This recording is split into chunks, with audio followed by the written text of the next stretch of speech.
Hey everybody, it's Jason Blaha here. I'm just sitting here drinking my morning coffee. Good sexy as hell while I do it as usual. And thought I would chat with you guys a little bit about some of my old dogmatic viewpoints I've had as an influencer. And I think what people need to keep in mind, the training world was different when I first started making videos in 2012. So we need a context for that. There weren't many people making videos. I was one of the few doing it. We were a small number of people compared to today, like less than 1% of what you see today. The training and fitness world online was different. A different message was being pushed. And, you know, in that context, things come up and people say, Jason, you're doing leg extension. Well, I've been doing leg extensions for a while. I've been prescribing them for a while, right? Didn't you said before you didn't like leg extensions, or you didn't like this, or didn't like that. When did you change? And it's like, I don't know, 8 years ago, 4 years ago. But that's the problem. You know, I have an enormous fitness library. I have well in excess of 10,000 fitness related videos on the internet. I think I've actually passed 11,000 at this point, spanning back more than a decade. Right? I started doing daily videos in 2012. It's 12 years ago. I've been doing this a long time. And a lot of the dogmatic views that I've had, keep in mind, I've been coaching as a full-time job instead of a part-time for years now. So I want people to understand that context alone is going to change the quality of my information. It's going to change the information I put out. You know, after you've coached a couple hundred people, you've built 20 plus people who squat over 500 pounds. You've rebuilt Gen Pop people who had a bunch of injuries and health issues, right? You work with a lot of demographics of people. Your viewpoints are going to change. You're going to become less dogmatic. You're going to start looking at different tools in a different manner, number one. All right, number two, what was the situation that we saw when I first started making videos? What did the internet training world look like? There were two camps that existed. Okay. There was a smaller growing camp of we only need big heavy barbells and compound movements. If you touch anything but a barbell or a weighted body weight exercise, you're done. Strength is all that matters. How you look doesn't matter. But keep in mind, this was a group. You had a larger group that had come out of the more bodybuilding, hardcore bodybuilding world, where so many bodybuilders were using so much gear that everything was partial reps on machines. Everything was isolation. Like free weights were very, you were seeing essentially, even coming out of an era where a lot of magazines were now trying to push, as the internet was growing, were pushing all machine-based stuff. There was marketing behind that, and there was a general push that machines were safer, they were easier, and of course then gyms could do that, and they didn't have the liability of having to teach anyone how to train. There's a whole market behind that. They could just get on the machine and use it. And because bodybuilders were using more and more gear, you saw a lot of people who were successful in building their physiques who didn't really have to know how to train that well.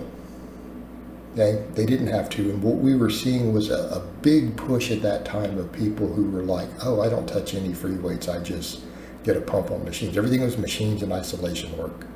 And I mean, even when I say machines, some of the people are like, well, maybe I'll do some leg press, but it's mostly, you know, just some leg extensions and some leg curls and the abductor machine.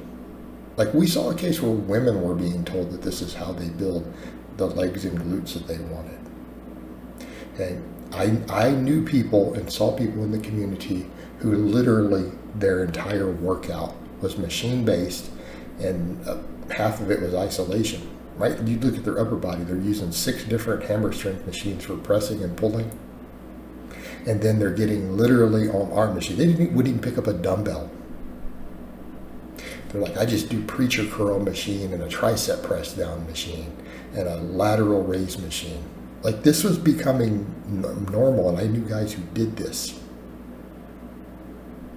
So you need to understand that context.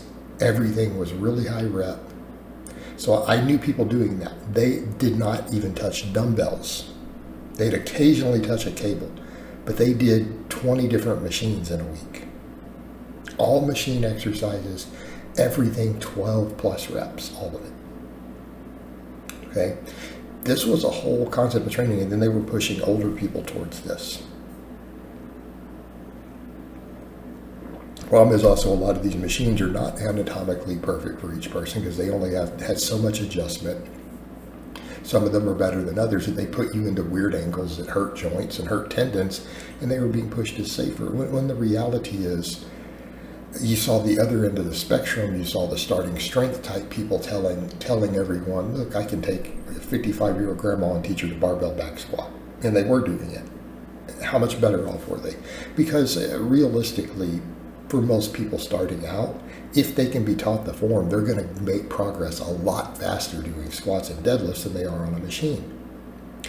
So accordingly, we saw that. We saw Martin Burkham with his F-around-itis article, and I liked Martin's stuff at the time. We saw all this stuff on the scene, and we saw a pushback. And so I was in that camp of saying, who got dogmatic, get rid of all these silly machines. I used to, joke about Rage Against the Machine, the band a little bit. We don't need all this stuff. We don't need this. We don't need that. Let's focus on the big movements. And I think for most novice lifters, that is where most of the focus should be. But keep in mind, I was the first person telling you to do curls and deadlifts in the same program. Nobody else was doing that on YouTube. Nobody. It was me. Okay? As far as I knew, like, hey guys, we can run a 5x5 and then do some curls. People liked it. That's why that program blew up.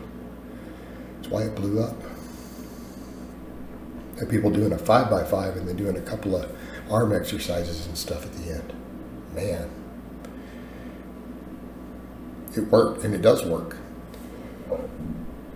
But I had a lot of dogmatic views because of the nature of the community.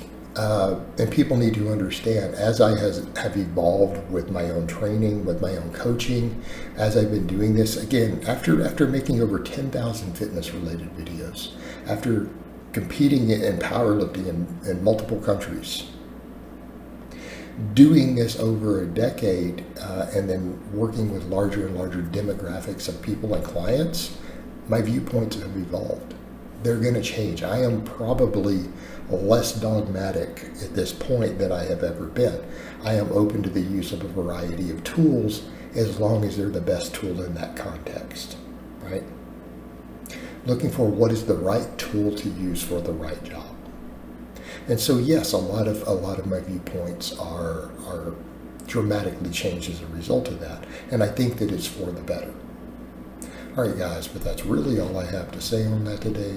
I hope it's been informative, and I'll talk to you guys next time.